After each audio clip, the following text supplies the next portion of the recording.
You got to remember that in our way of thinking, all intelligent investment is value investment. Because why would you want to buy something which wasn't worth as much as you were paying for it? And who wouldn't like buying something for less than it's worth? So the only difference when people talk about value investing, you're always a value investor. Now, there are various ways to look for value investments, just as there are various places to fish. And if the first rule of fishing is to fish where the fish are, the first rule of value investing is to find some place to fish for value investments where there are a lot of them. And of course, it's gotten hard in the United States to find easy value investments because the world is so competitive. And that accounts for a lot of what you see in Berkshire, where we buy securities like Apple that we wouldn't have bought in the old days when we had more mundane things that were serving us very well.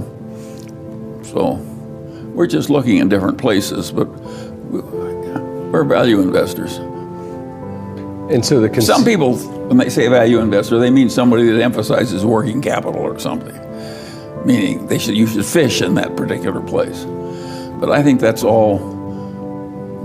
I think it's a bad use of the language to think there's a difference between value investing and other good investing. All good investing is value investing, by definition.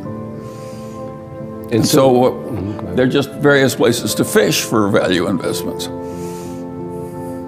And of course, as the world gets tougher, you have to fish in places you didn't fish before. It's not something you do just to advance in life.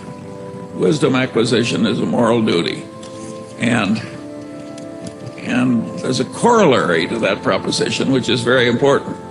It means that you're hooked for lifetime learning.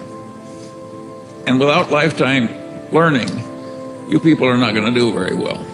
You are not going to get very far in life based on what you already know. You're going to advance in life by what you're going to learn after you leave here. If you take Berkshire Hathaway, which is certainly one of the best regarded corporations in the world, and it may have the best long-term investment record in the entire history of civilization.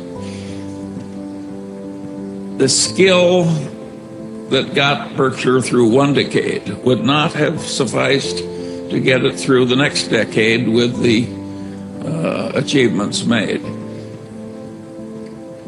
Without Warren Buffett being a learning machine, continuous learning machine, the record would have been absolutely impossible. The same is true at lower walks of life. I constantly see people rise in life who were not the smartest, sometimes not even the most diligent, but they are learning machines. They go to bed every night a little wiser than they were when they got up.